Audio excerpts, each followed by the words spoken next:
Hello, good morning, ladies and gentlemen, and thank you for being here and tuning in to KSWV Radio. It's our distinct honor and privilege to be speaking with Sean Moody, the Asset Development Manager for the Office of Economic Development with the City of Santa Fe. Hey, Sean, how you doing? Great. How are you? Good to talk to you. It's good to talk to you, my friend, and it's nice to circle back with you and to find out how things went with a lot of the Las Estrellas at Santa Fe Estates meeting that was held. But before we get into that, my friend, why don't we just kind of take it just a step back for just a brief moment, and for our listening audience out there that might be new to what the Office of Economic Development is and what your role and title and what you do there at the city, let's just go ahead and give them some of that information. Great. Thanks for asking. And yeah, I'm happy to talk about the pending sale at Las Estrellas. But before we go there, I work in a fairly new office called Office of Asset Development, and it's about a 6-year-old position. And it recently came into economic development, but its mission from the beginning has been to do a few different things that we can do, the city can do with its asset portfolio toward expediting land use solutions through buying or selling or leasing of real estate, through selling and bringing revenue into the city for economic and for uses, and for bringing out, in general, accelerating the department's mission of creating better economic opportunity and jobs for the community. Great. Well, thank you for telling us about that, Sean. And now the big project that that we were talking about, Las Estrellas at Santa Fe Estates. There it is. Tell us a little bit about it. It's a 228-acre parcel in the northwest part of Santa Fe, but tell us a little bit about this particular project. Yeah, this is probably the second biggest of our standalone real estate assets. It's of undeveloped land. This is just outside of the urban area to the north, still in city limits, but it's bounded on the on one side by the 84-285, and to the south by the Veterans Highway 599, and it's mostly developed. It's the very last remnant of the Santa Fe Estates land grant, which dates back to 1930. And that land grant was a grant to a private party who developed out all of the land from about Bishop's Lodge Road over to the old Taos Highway, across the Taos Highway, and over as far as what we call a different part of city-owned land called Northwest Quadrant. So this is this last remnant of a very large grant is 220 acres, comprising about 7 separate parcels along both sides of Ridgetop Road. So just north of the Thornburg Mortgage office building, going up to Tano Road on both sides of the road. There are 7 scattered sites. The biggest would be on your left as you drive up Ridgetop. Mm-hmm. And that's and these 7 parcels totaling about 229 acres are have been announced for sale. We're accepting proposals by the 23rd of March, so about 10 days out. So let's take a look at some of the information that we have here from so far. Let's take a look at, looks like if we click on the Learn More button, if you go to sfpublicassets.org, a lot of the details that you've been talking about, Sean, can be found by the listening public out there. The number of parcels that you talked about, the acreage and the tracts. There's an appraisal price there, but there's as well documents, FAQs, and it looks like what they could also find at sfpublicassets.org is the pre-proposal conference Zoom meeting that you all had. Yeah, good. Thank you, Esteban. Yeah, this website, Santa Fe, sfpublicassets.org, business name sfpublicassets.org. It will be the place where we announce sales going into the future. And this is our first one using this site.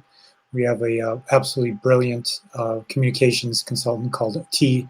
Eisminger, and she developed out this site and its links. So we're posting the Las Estrellas sale. What we're hoping in the future is, as the city council approves sales, we'll be posting them up here in the coming year. And they're about, I think that I suspect we're going to be offering in the coming year as many as 6 other parcels, but that'll be a choice of the city council. Wow, there's a lot of information here. A lot of opportunity for the listening public to go out to sfpublicassets.org and take a look at some of the frequently asked questions that were held. And we're taking a look at some of those now. What is the appraisal value of the property? Is there a mandated build out for Las Estrellas? Will the city provide covenants, conditions, and restrictions for the Las Estrellas property? So, Sean, it looks like this website that you and I are talking about has plenty of information for people to go to. Yeah, I hope it's sufficient for really good competitive proposals. What we would like to do is take as many questions out of this beforehand, so the diligence period will be shorter and more effective. This Q&A is really, I think, pretty clear about what we know and don't know. But it's we acquired this from the former developer in September, and our conveyance that is will be the proposal submitted by the deadline of March 23rd. This will be almost verbatim what we received. We'll be turning over. The exception is in that final conveyance we acquired 9 parcels, and we're actually only offering 7 of them in this round of sale. Now, you and I talked a little bit about this before, but this is a very exciting project because of its location, obviously. But the location provides ease of access to US 84 285 and to Highway 599. So whether you're interested in going to Los Alamos or Albuquerque or staying here in Santa Fe, it provides opportunity for all of that. Yeah, and that's what we'll hope for. So this particular sale will be to another developer. It won't be up to a homeowner, but the developer will be obligated to build out to the adopted master plan, the Las Estrellas master plan. And in that master plan is a specification for the housing load that will go on there, including the affordable housing load. And that's roughly a couple of hundred houses up there, single family and multifamily, and a little bit of a carve out for a so-called village center, a light commercial, right, all but beneath the Thornburg Mortgage Building. You're exactly right. I think that access, if you would like to live in Santa Fe, you'll have access to jobs in Santa Fe, which is a real good source of work, as we all know. Albuquerque is 60 minutes by the 599 and the 40. I'm sorry, the 25, and then up to Los Alamos as well, where I understand Los Alamos is the lab itself is going to be expanding, and so this 200 something homes will be coming in during a long running overhang in demand. So our city has had essentially a demand for housing that hasn't been met for quite a few years. This will help reduce that overhang of demand, but also hopefully people who would really like to live here will get to, who may work in other places as well. So obviously the developer that purchases this opportunity will need to go through the process of taking their plans to the city. Am I understanding that correctly? To show what they're wanting to do with this, or how, when they purchase this, what is the entitlement process going to be like for them? It should be a lot more straightforward. So the previous developer had have proposed and had accepted a master plan. That's now adopted city law within its land use code, and the purchaser of this will have agreed to follow that master plan. So there will be no new entitlements for the developer. The last step of the development process will be the individual lot developments, the homes, single family or multifamily homes, may be developed by others. They'll be the last level of development plans, and those will be submitted for land use permitting. But the zoning is completely done, and the master plan is accepted, and the developer will have agreed to build to that master plan and the housing loads. So it's fairly ready to go, right down to the level of the individual home builders. So, yeah, so going back to the point that Jen made earlier about trying to get through the process quicker so that we get homes up and built, the entitlement process, the master plan, already done. It's already made it easy for the developer to just go ahead and go in and submit construction plans or whatever they have to do left to just go ahead and build out. But that definitely does save a lot of time and can get the project going relatively quickly. Yeah, that's exactly right. It should save a year in a typical development sequence. So so that's a massive benefit to the community and to the developer. At least a year, for sure. Well, there's still work to do. There's work to be done. I mean, the developer will come in. They'll still need to submit engineering plans for water and wastewater and things like that. It's not for an amateur. It's for a pro. And we did have a really good response to this pre-proposal conference that we had a couple of weeks ago, and I'm expecting to have some good competitive offers. So I want to ask you about that. Any idea how many developers attended, or also their feedback? Good questions. We got, I would say there were roughly 30 attendants. Some of them were members of the public, and anyone can visit the so-called Q&A session, I think it's called, by going to the sfpublicassets.org site and clicking on the YouTube recording of that. Anyone can view that, but the participants in it were developers, and they had pre-qualified, and we had about 18 developer individuals, probably, I'm going to guess 4 or 5 development teams among them. So about 18 or so participants, and perhaps 4 or 5 teams. We won't know until we actually receive the proposals. And I don't know that each one of the ones who attended the pre-proposal will bid. And I also don't know if somebody who didn't attend would propose, because that's quite acceptable as well. But I'm going to guess there are going to be at least several bidders going head to head. And so it was well attended.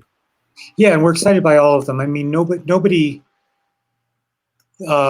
seemed to come in who didn't have a local footprint. So the teams will be built. Some of them will be more national teams, but what appears right now is there'll be nobody who is not familiar with our town and the development landscape. What was some of the feedback or questions asked? I know that just off the top of your head, we have a comprehensive FAQ where you went ahead and list that out on your website at sfpublicassets.org, where people can go to the frequently asked questions. And not to go over every question that was asked, but what were some of the kind of like the big ticket items, if you will?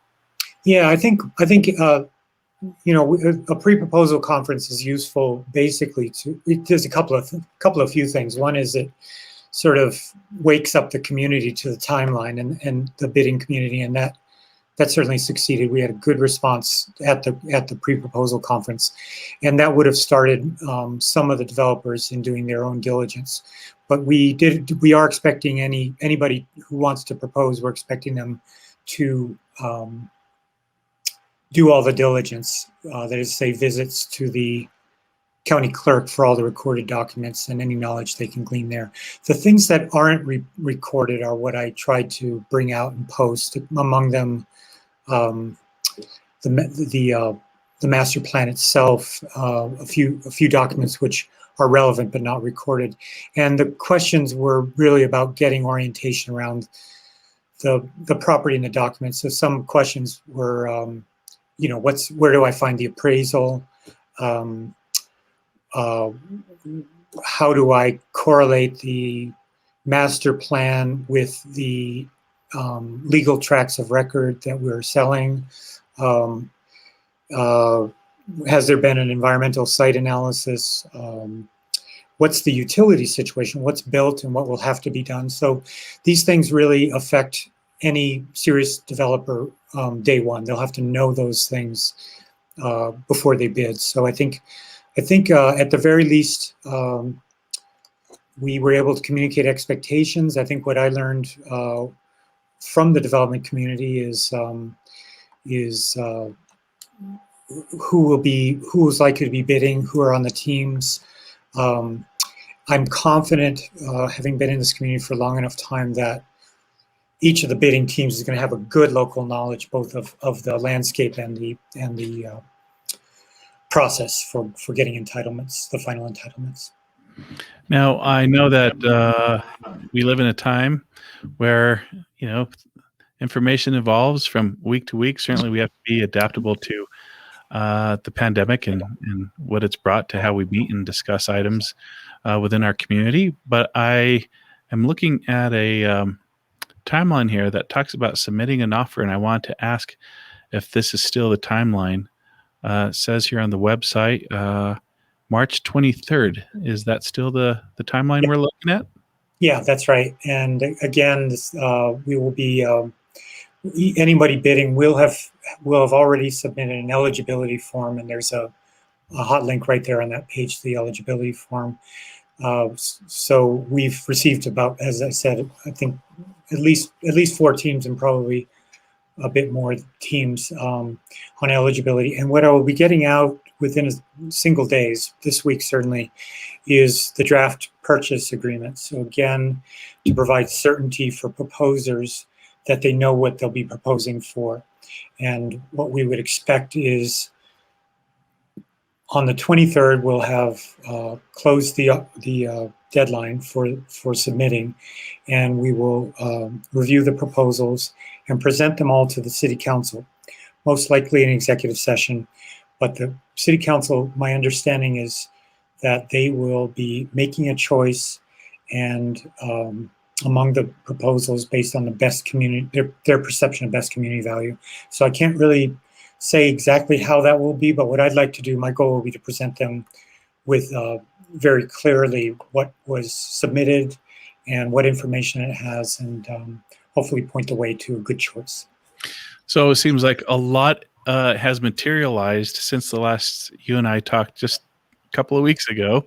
It's probably feeling like you're drinking water from a fire hose. Not sure if you're getting any sleep. This timeline coming right around the corner, March 23rd. So, obviously, wish the best of luck for the rest of the process here. Wanted to ask, from that point on, March 23rd, and not trying to hold your feet to fire on anything because I know everything changes, but what's the expectation as far as selecting someone? Is the expectation going to be to select someone in the third quarter of this year, fourth quarter, or are we looking next year? How's the selection timeline looking? Well, if we've done a good job of presenting the project to the proposers, there will be hopefully as few unanswered questions as possible among the development community. So our timeline would be from the 23rd of March. It will be in my hands for a week or two before presenting to the City Council in some form. And the City Council will go from there in terms of making a choice. I expect them to have made a choice by the middle of April, who they would like to go forward with. And from that choice, we will notify the selected developer, enter a purchase agreement, and move towards a closing. And what I would hope, again, is that we've done a good enough job that the closing can happen fairly quickly. There won't be a long diligence period. And once the deal is closed, which could be as early as midsummer. Great. Wow, that's moving. Yeah, the city's really interested in that. But once closed, what I have committed to the proposers is that we would feed back the proposals back to that community. So anyone who proposed could see what others proposed. And for me, that will be a general rule to feed back to the community who bid, so that they know that they know what the competition is and how the process might have worked. Fantastic. Well, we're talking with Sean Moody, Asset Development Manager, Office of Economic Development, about Las Estrellas at Santa Fe Estates, and want to remind our listening audience that they can go to sfpublicassets.org to review all the information to date, including FAQs and seeing the video, the pre-proposal conference, that type of thing. Any final thoughts for our listening audience, Sean? No, I just really want to wish my best to the proposers. I think everybody can get in touch with me, and very excited for bringing this out, and very excited, I think, for the future of our department and our function, and with the full support of the City Council. So thanks. Yeah, well, we wish them well also, because we've been talking quite some time as a community about the opportunity to have more housing, more affordable housing, and this project certainly has the potential to do that and more. So thank you so much, Sean. Appreciate you being here with us today. It's been a pleasure talking to you. Thanks. And we'd love to invite you back another time, one more time, if it be possible, after the 23rd, just to kind of check in to see how things are going. That sounds terrific. Thank you so much, Esteban. Thank you. Take care. Take care. Bye.